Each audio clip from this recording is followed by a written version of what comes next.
So is breastfeeding quite supported in Dubai? And even there, I saw big posters like full on supporting breastfeeding. And another thing that I love about Dubai, I'm not sure if it's in South Africa, but there's breastfeeding rooms in the mall. So that's really just encouraging if you want to just go and take a break. It's kind of that idea if you're breastfeeding is going to a toilet to breastfeed. And I always cringe at that. When you started the weaning journey, were you anxious about what foods you were going to have access to? We recently got a domestic helper who's from the Philippines, and he is suddenly obsessed with food from the Philippines. He's tried like traditional Philippine dishes because of her. I would have never introduced him to, and that's just been so exciting. Your book helped me so much, Weaning Sense. That was probably the only thing I followed. There's so much information, there's so many opinions, and I think that it's so good to find something that you really resonate with. These little ones are little people, they're not robots. And they're going to develop their own little foodie personality. And we all have our own sensory profile, and that's what Leo is busy figuring out at this stage.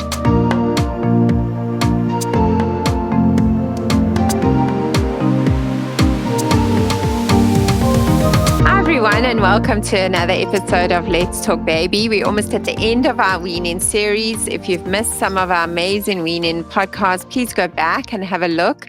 We've discussed all things weaning, from what utensils to use, what chairs to use for your baby, what cups to use when you start giving them water, to how to wean, when to wean, what to wean onto, what age is appropriate for weaning, when weaning doesn't go quite according to plan, weaning with allergies.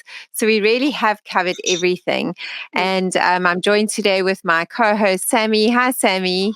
Hi, Kath. Nice to see you again. Nice to see you too. And today we have another surprise for you. Last week we had Kelly, Sammy's sister. She's an expat living in the UAE in Dubai, and she gave us her experiences along with our other co-host, Dr. Jenny, about what it's like having a baby in a foreign country. And she was willing to come back again this week and talk about her experiences around weaning her baby, and also just the milk journey of feeding her baby in a foreign country. So we're going to bring her onto stage now, and she's going to chat to us. Hi, Kelly. Hi, thanks for having me back. Great to talk to you guys again. Yeah, it's so wonderful. Thank you for being willing to come back and just share with us and our audience. And we were just saying the weaning journey. So last week we spoke to you about what it's like being a mom of a first-time baby in a foreign country. And today we just want to understand what it was like when you had your baby. Now you have to feed your baby, and what that feels like doing that in a foreign country. So maybe just to start, now we all know our Sammy is a lactation consultant and feeding therapist and works in neonatal ICU and helps moms with lactation. So Sammy is going to just launch into some questions and just understand what your experience was around your milk journey specifically. Yeah, and I think how maybe you can start off by just sharing with the listeners just about your feeding journey and what you experienced with your little Leo. How was feeding for you? Yes, so I always wanted to try breastfeeding. My point of reference was my mom. She said that she breastfed both of us girls, so I thought, I definitely want to try it. I didn't want to put pressure on myself. I was open to whatever was going to happen. I didn't want to be stressed about it, but it was something that I definitely wanted to be positive about going into, definitely try it, see how I can do it and how I can make it work. And it was obviously very helpful to have a sister that specializes in that, so I could get advice. And I chose to breastfeed. Luckily, it was a very good journey. I was exclusively breastfeeding for now almost 2 years. He still loves the breastfeeding. We're trying to wean him off now that the second baby is coming. But luckily he latched on really well in the hospital. We also had good access to help here in Dubai. We had a lactation consultant that came into the hospital the second day, and she could come back whenever I needed or if I needed to book an appointment. So it was nice to have someone practically there to see if like the latch is good, to give advice.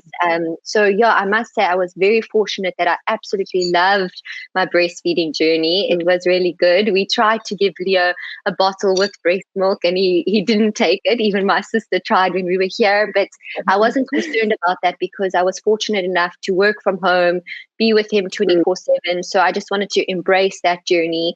And yeah, I was really lucky with that. I do have some friends that obviously struggled. And so I do feel like it was a big blessing that I could be able to breastfeed and go smoothly for as long as I have been doing.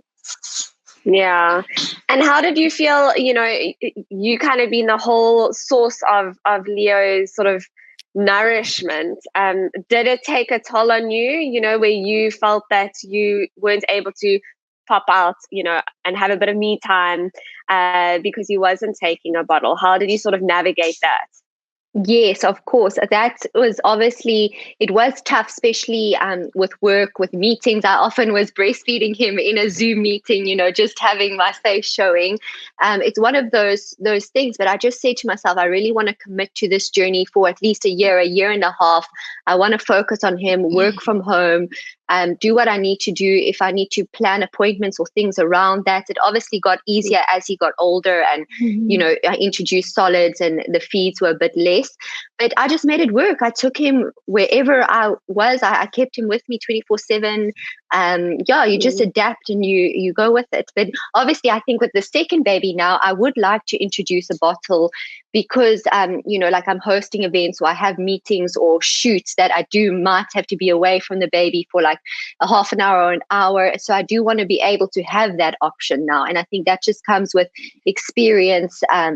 Now that I went through that first journey, I know what I want to do slightly differently in the second journey. Of course, we all learn. We all learn from first time round, and I think that's a nice pointer for mommies and daddies that are listening. So, if you are wanting to introduce a bottle, a good time is between 4 and 6 weeks. So, once your breast milk is established, but then it's not also too late that your baby's going to reject the bottle. So, you want to do it between the 4 and 6 week mark, and if you can, get somebody else to do it. So, mommy, stick with breastfeeding. That's obviously if you are breastfeeding, and then get auntie, granny, daddy, nanny, whoever else to try the bottle with your baba. That is helpful. Just out of interest, Kelly, if you had needed formula, is there quite a big variety of formula available in Dubai? I don't know if you've been familiar with the formulas in South Africa. When you speak to other South African moms, have they managed to find the formulas they've needed over there? Yes.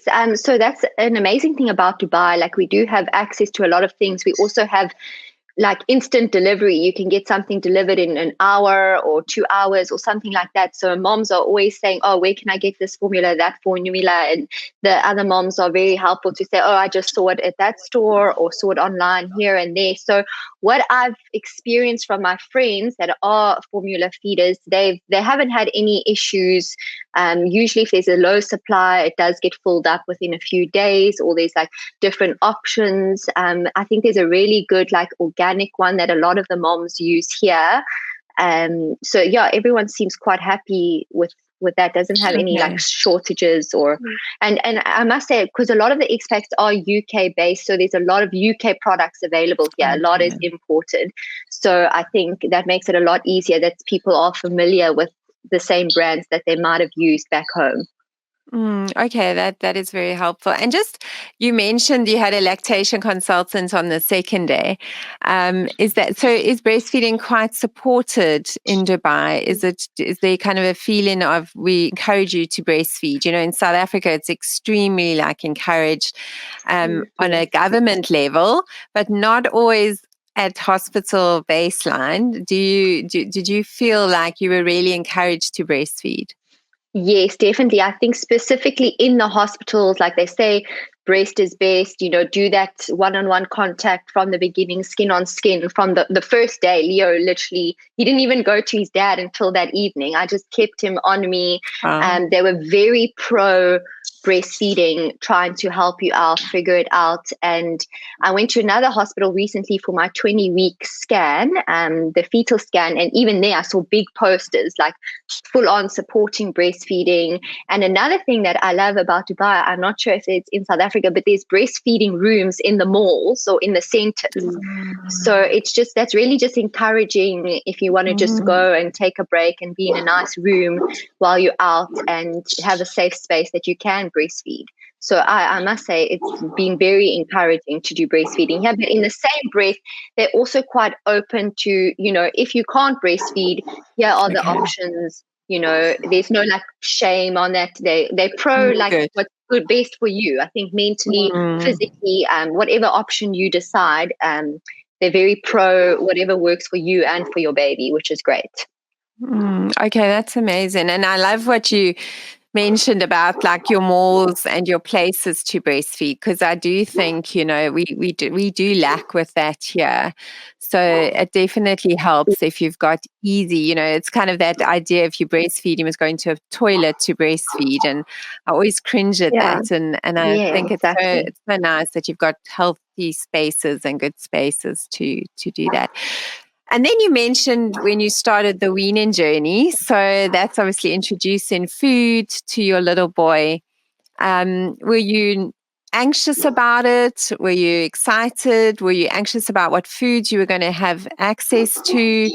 Maybe just, how did it start, and what were kind of some of your thoughts around that? Yeah, so I started introducing solids at 6 months. I feel like I could have actually started a bit sooner because he was sitting independently at 5 months, and he was showing interest towards food, all of that. But I just had it in my idea, I'm going to start at 6 months. So I started, and for me, again, the same with the breastfeeding journey. I said, I'm not going to have pressure. I'm not going to be stressed. I want it to be fun. I want to try everything. Your book helped me so much, Weaning Sense. That was probably the only thing I followed in the beginning, because that's another thing with parenthood, with pregnancy, parenthood, feeding. There's so much information. There's so many opinions.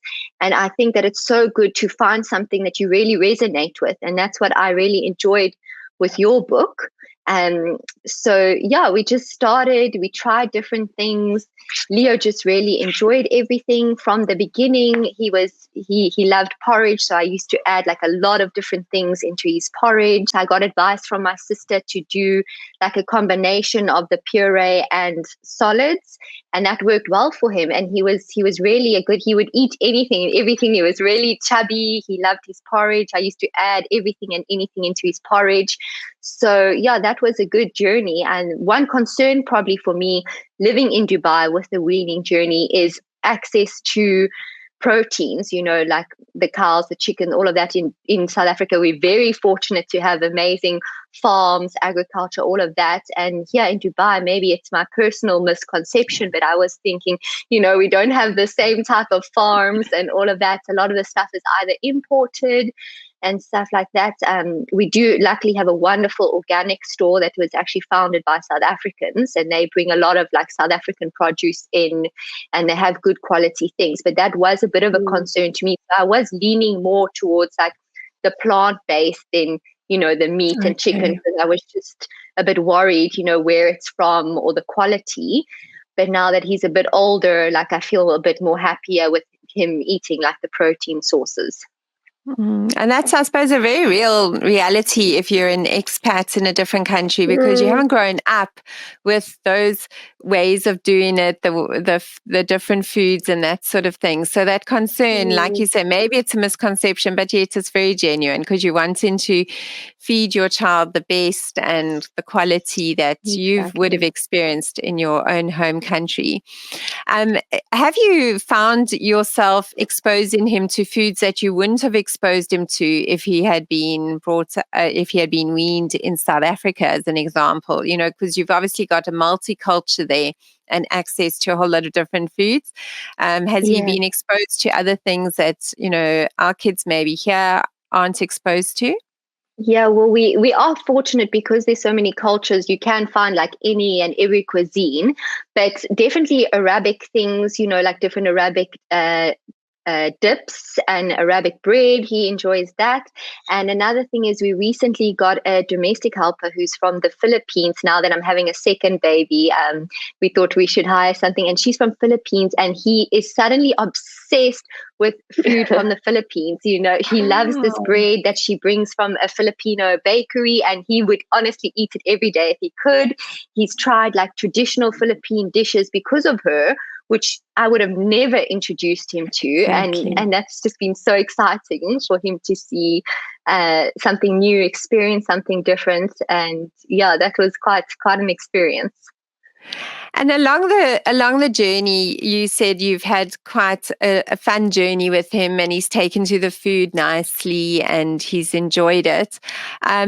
What were some of the struggles that you found kind of in the maybe beginning or even now with regards to his particular food journey that he's on? I think for myself, like I have an intolerance to peanuts. So like I took a very long time to introduce that. And I think even to this day, I don't expose him enough to it. It was like maybe twice he had a bit of peanut butter and something. So probably my personal likes and dislikes are coming out a bit, but luckily he has his father who is Greek, who loves food, eats anything and everything, so hopefully he'll take after him. But yeah, he was really, really good the first few months. He enjoyed food, but now I've seen that he's going into his toddler stage and developing an opinion. He's definitely become not picky, but just he knows what he likes and doesn't like, and can ask for the same things over and over again that he does enjoy. So I think that's the next challenge that we're getting into.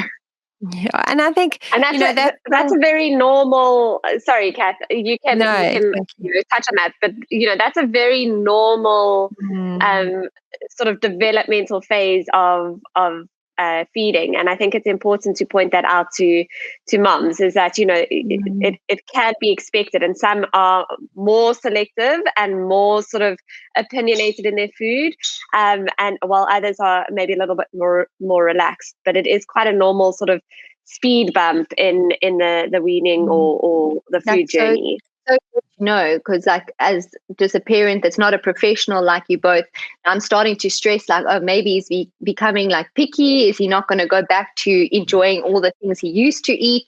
So it's good to get that kind of insight. Yeah, and I think like Sammy's saying, it is a normal journey, but what's interesting is when you mention the types of foods he's been exposed to, it's interesting that children that start to develop their kind of umami taste buds, that kind of different, that next level of flavor that kind of makes you a foodie and makes you, once they develop that, they do become a little bit picky around the more basic types of foods. And it can feel a bit frustrating because you feel like you almost have to feed them like a foodie every mealtime. But that's not the case. It's really just giving him the space to explore and to realize that he is willing to explore. And so he's got a good foundation. And I think that was always at the heart of Weaning Sense, was building that foundation.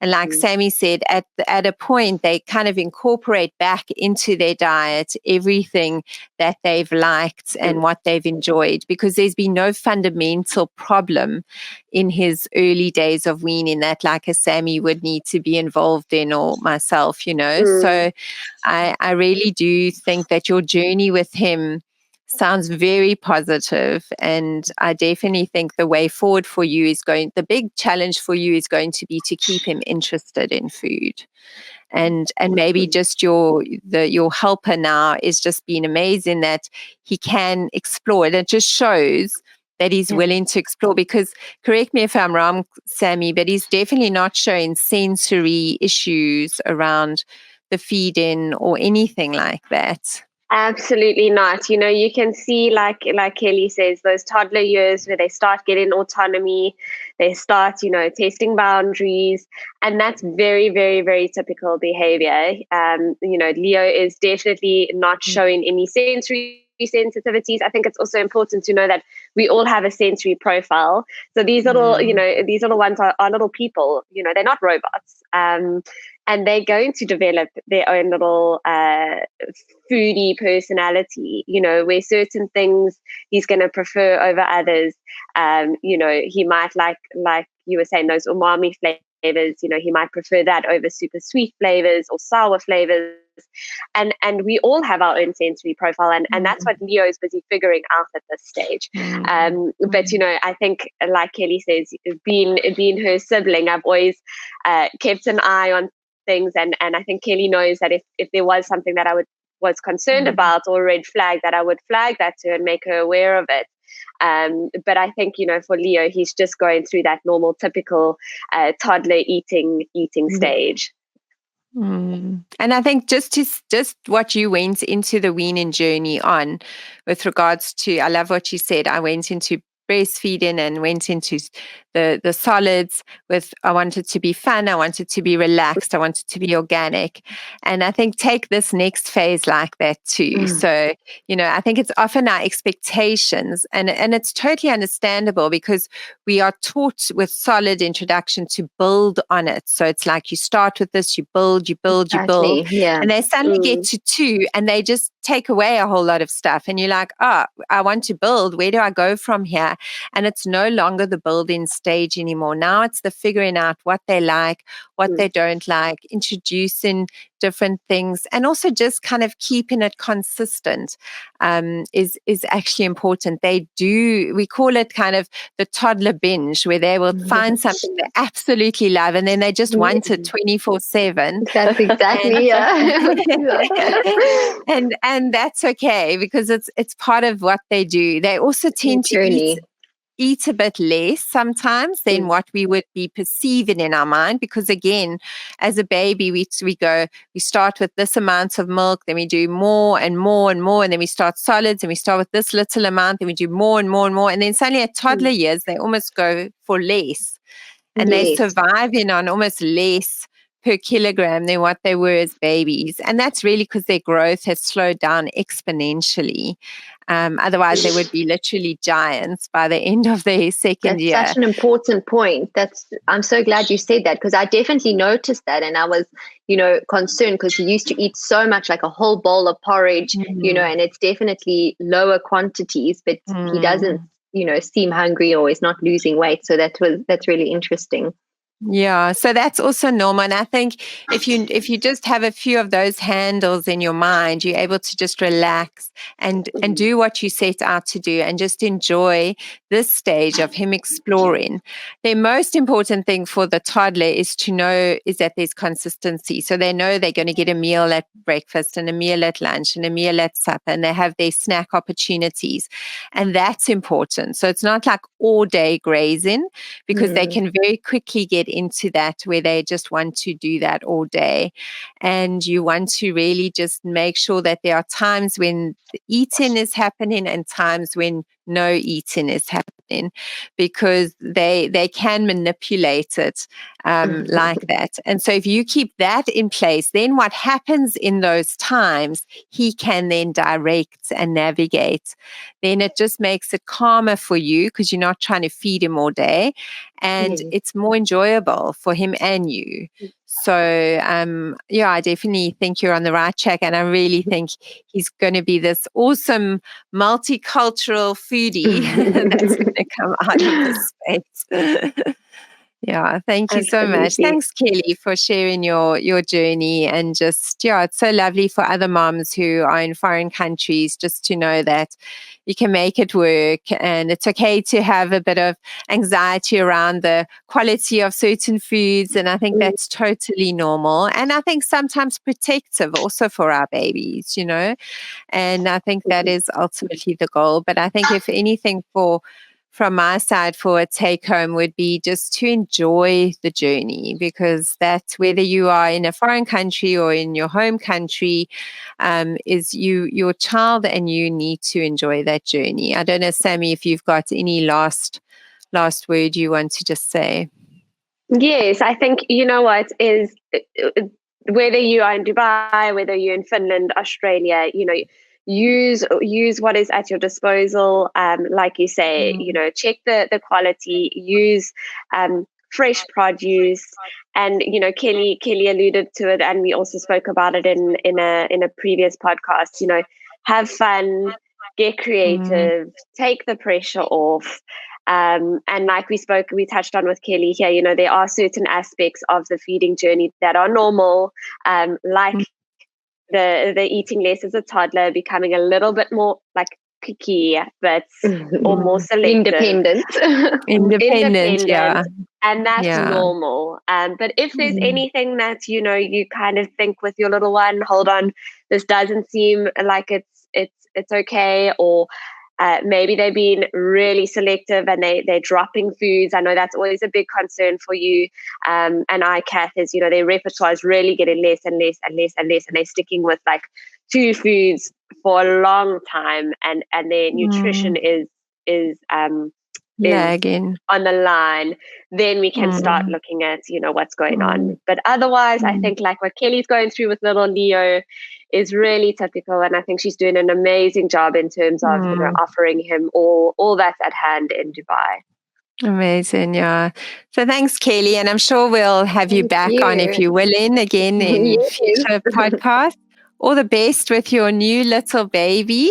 We're excited to hear about that, and it's just been so special to speak to you and for you to share your experiences and with us and for other moms out there. So thank you so much. Thanks for all your advice. I think we're constantly learning and picking up tips and tricks, and it's such a journey. I think parenthood, from pregnancy to newborn, now to toddler, it really is such a journey. So it's wonderful to have people that have such great advice and that you can lean on. So thank you.